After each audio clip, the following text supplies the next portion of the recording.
Hello students, आज के इस वीडियो में हम क्लास 8 ग्रेड अभ्यास पुस्तिका के फर्स्ट चैप्टर अनदर चांस के क्वेश्चन आंसर्स की प्रैक्टिस करेंगे। बच्चों, क्वेश्चन आंसर की प्रैक्टिस करने से पहले आप इस पोएम अनदर चांस की कम से कम 2-3 बार ध्यानपूर्वक रीडिंग कर लें, जिससे पोएम का अर्थ भी आपको समझ में आ जाए और इसके प्रश्नोत्तरों को याद करने में भी आपको आसानी हो जाए। तो चलिए स्टार्ट करते हैं। सबसे पहले हम चूज़ द करेक्ट ऑप्शन के अंतर्गत जो मल्टीपल चॉइस क्वेश्चन होते हैं, इसके क्वेश्चन नंबर फर्स्ट को सॉल्व करते हैं। तो देखें, इसका फर्स्ट क्वेश्चन है द पोएम इज़ अबाउट, यानी ये जो पोएम जो आपसे पूछी गई है, कविता के बारे में जिसके बारे में पूछा गया है, उसका नाम क्या है, किसके बारे में लिखी गई है। तो आपका ऑप्शन ए है न्यू विश, क्या एक नई आशा के बारे में, इच्छा के बारे में है, सक्सेस के बारे में है, अनदर चांस के बारे में है, या गुड एंड बैड के बारे में है। तो हम देखेंगे कि इसका सही आंसर है कि ये जो फर्स्ट पोएम है ये हमारी अनदर चांस के बारे में है। तो आप इसका आंसर लिखोगे अनदर चांस। अब हम अगला आंसर देखते हैं, क्वेश्चन इसका करते हैं। क्वेश्चन नंबर 2 है the rhyming word for start is, यानी स्टार्ट शब्द जो दिया गया है इसका राइमिंग वर्ड यहाँ ऑप्शन में आपसे जो पूछा गया उनमें से कौन सा है। तो बच्चों, पहले हम समझ लें कि राइमिंग वर्ड क्या होता है। तो राइमिंग वर्ड का मतलब होता है ऐसे शब्द जिनका अंतिम का उच्चारण एक जैसा होता है, जिनका साउंड एक जैसा होता है। तो हम ऐसे सभी वर्ड्स को क्या कहते हैं, राइमिंग वर्ड कहते हैं। तो यहाँ पर आप देखें कि क्वेश्चन नंबर 2 में आपसे जो पूछा गया है उनमें स्टार्ट के लिए प्लांट, हर्ट, बोट और ट्रीट, ये आपको वर्ड इसके दिए गए हैं। तो आप देखेंगे कि स्टार्ट में आखिरी में जो उच्चारण आ रहा है उसका उच्चारण जो मिल रहा है वो आपके शब्द इस हर्ट से मिल रहा है, इसलिए सही आंसर क्या होगा, इसका हर्ट होगा। आप इसी तरह इसके आंसर में स्मार्ट भी ले सकते हैं, क्योंकि इसका भी जो राइमिंग वर्ड है इसका प्रोनाउंसिएशन स्टार्ट के जैसा ही है। तो आप इसमें हर्ट भी ले सकते हैं। जो भी आपको क्वेश्चन यहाँ पे दिया गया है आप उसमें से टिक करेंगे। अगला क्वेश्चन हम देखते हैं। क्वेश्चन नंबर 3 देखिए, to make a new start we need, एक नई शुरुआत करने के लिए हमें आवश्यकता होती है। तो ऑप्शन ए में देखेंगे आप यहाँ पर डीप डिज़ायर, बी है गुड फ्रेंड्स, सी में आपको बुक्स दिया गया है और डी में आपको लिटिल सनशाइन दिया गया है। तो आपने जो पोएम पढ़ी है बच्चों, तो आपको उसमें पता है कि हमने पोएम में देखा था कि हमें एक फ्रेश ब्रांड न्यू स्टार्ट के लिए हमें डीप डिज़ायर की आवश्यकता पड़ती है, इसलिए इसका आंसर सही आंसर क्या होगा, डीप डिज़ायर। चलिए इसके बाद हम अगला क्वेश्चन देखते हैं। यहाँ पर very short answer type question हम सॉल्व करेंगे। Right the antonym of following word, हमसे पूछा गया है कि यहाँ पर जो वर्ड दिया गया है इसका एंटोनिम्स यानी विरुद्धार्थी शब्द क्या है। आपको जो एंटोनिम्स लिखना है वो शब्द फ्रेश का लिखना है। फ्रेश का मतलब होता है ताज़ा। इसका एंटोनिम में आप लिख सकते हैं स्टेल, जिसका मतलब होता है बासी, रोटन भी लिख सकते हैं आप इसका स्पॉइल्ड भी लिख सकते हैं। यानी आपको केवल एक वर्ड लिखना है, यहाँ पे जितना पूछा गया उतना लिखना है। आप स्टेल लिख सकते हैं जिसका मतलब बासी होता है, रोटन यानी खराब है, स्पॉइल्ड का मतलब भी खराब होता है। ये तीनों ही फ्रेश के अपोजिट एंटोनिम से हैं। आप इनमें से कोई सा भी आंसर ले सकते हैं। अगला देखिए, क्वेश्चन नंबर 5 हमारे पास है make any 2 words by using the vowels O and I. आपको ओ और आई से बनने वाले कोई 2 शब्द लिखना है यहाँ पर। तो देखिए, आप सबसे पहले हम देख लेते हैं कि ओ से ऐसे कौन से वर्ड हैं जो बनते हैं। तो आप इसमें ऑरेंज भी ले सकते हो, इसका स्टार्टिंग देखो ओ से स्टार्ट हो रहा है। आप ऑर्गन भी ले सकते हो, आप ओशन ले सकते हैं, ऑयल ले सकते हैं और ओवन ले सकते हैं। आपको कोई भी 2 वर्ड केवल लिखना है, आप इतने याद रखें। देखिए अब इसमें यहाँ पे आपको जो बोला गया कि ये इसमें वोवेल्स आना चाहिए किसी भी वर्ड में जिसमें ओ और आई आ रहा हो। तो हमने ओ से बना लिए हैं। अब हम देखते हैं आई से बनने वाले शब्द। तो आई में आप आइसक्रीम ले सकते हैं, इंसेक्ट भी ले सकते हैं, आयरन ले सकते हैं और इंक ले सकते हैं। इनमें कोई से भी 2 शब्दों को आपको लिखना है जो ओ और आई से स्टार्ट होते हैं या उनसे बनते हैं। इसके अतिरिक्त भी आपको कोई वर्ड यदि इस पर याद है तो आप उसको लिख सकते हैं। चलिए अब अगले क्वेश्चन की ओर चलते हैं हम। क्वेश्चन नंबर 6 है what do we need to make a brand new start. इसका मतलब होता है कि हमें एक नई शुरुआत करने के लिए किसकी आवश्यकता पड़ती है। तो इसका आंसर होगा we need to have a deep desire to try with all our heart.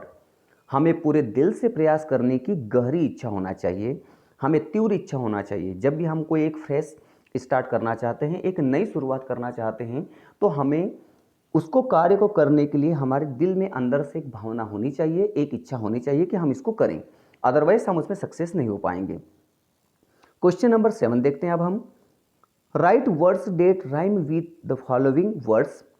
यहाँ पर हमें जो दिया गया है उसका उसी टाइप का जो पहले हमने करा था, राइमिंग वर्ड लिखना है जिसका प्रोनाउंसिएशन, जिसका साउंड जो होता है वो सेम होता है।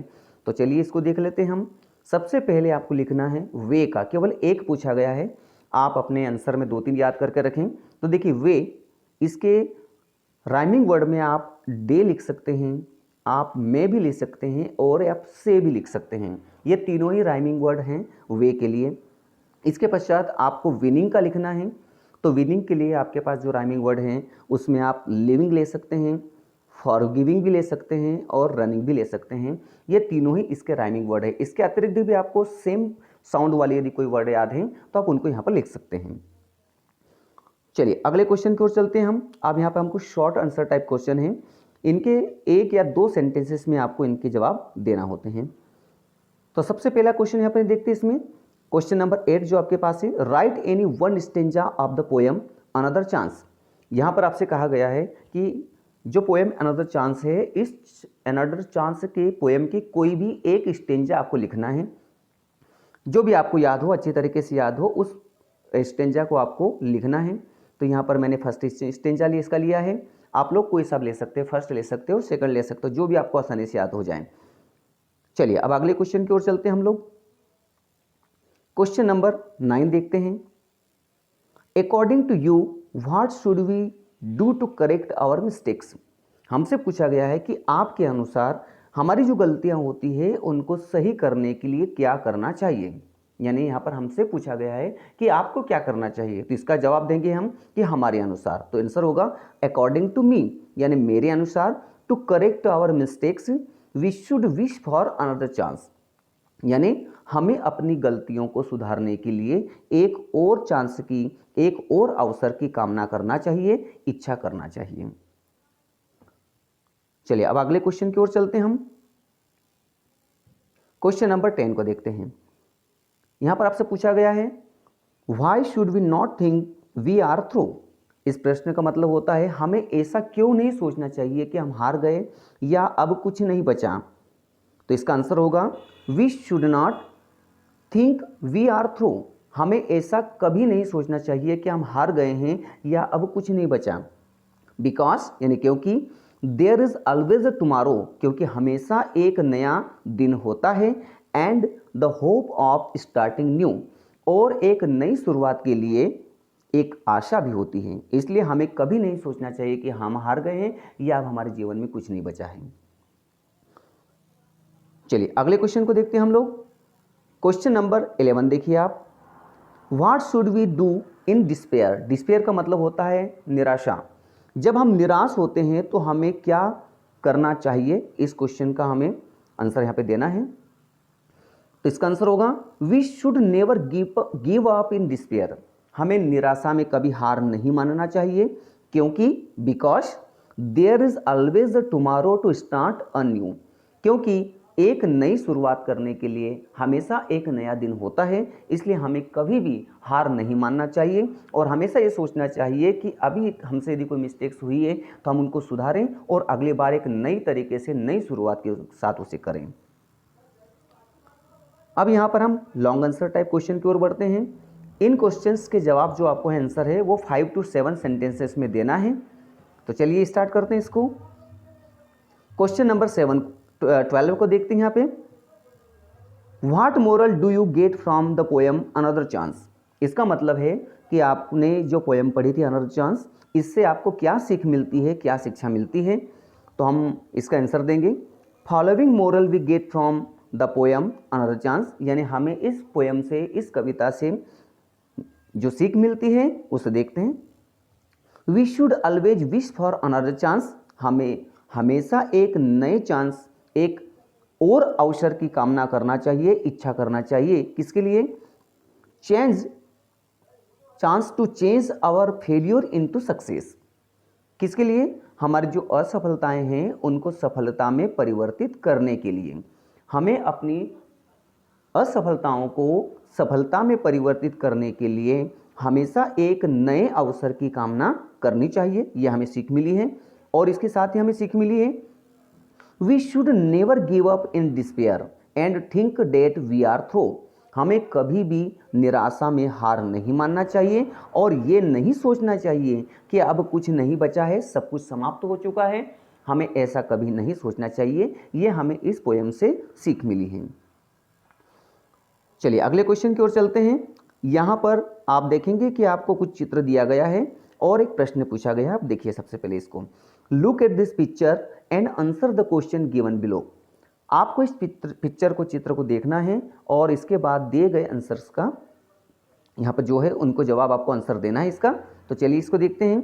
सबसे पहले आप इस चित्र को ध्यानपूर्वक देख लें, पिक्चर को ध्यानपूर्वक देखेंगे तो आपको इसमें एक ट्री नज़र आ रहा है और कुछ एनिमल्स भी यहाँ पे दिखाए गए हैं। आपको आइडेंटिफाई करना है कि एनिमल कौन कौन से हैं।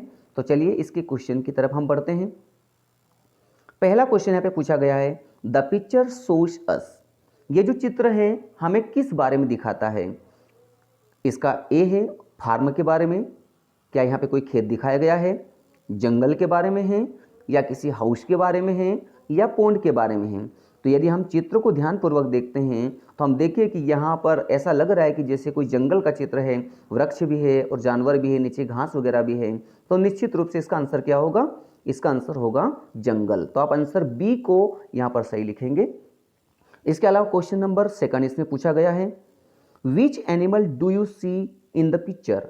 आप इस चित्र में कौन से जानवर को देख रहे हैं? तो आप इसको पिक्चर को ध्यान से देखें तो आप देखेंगे कि इसमें आपको डियर यानी हिरन नजर आ रहा है। तो इसका सही आंसर क्या होगा? आप आंसर लिखेंगे यहाँ पे डियर्स, हमें इसमें हिरन नजर आ रही है। क्वेश्चन नंबर 3 देखेंगे, how many trees are there. यानी जो चित्र आपने अभी देखा उसमें कितने वृक्ष आपको नजर आ रहे हैं। तो हम अगर इसको देखेंगे चित्र को तो हम देखते हैं कि इसमें केवल हमें एक ही वृक्ष नजर आ रहा है। तो आप क्या आंसर लिखोगे इसका? कि हमें इस चित्र में केवल वन ट्री या एक वृक्ष है जो नजर आ रहा है। क्वेश्चन नंबर 4 इसका देखिए, do you see a tiger in the picture. क्या आपको इस पिक्चर में, चित्र में कोई टाइगर, बाघ नजर आ रहा है? तो हम देखेंगे कि नहीं, यहाँ पर कोई भी टाइगर हमें नजर नहीं आ रहा है। तो इसका आंसर होगा नो। तो ये था अनदर चांस के प्रश्नोत्तर। होप आपको पसंद आए होंगे।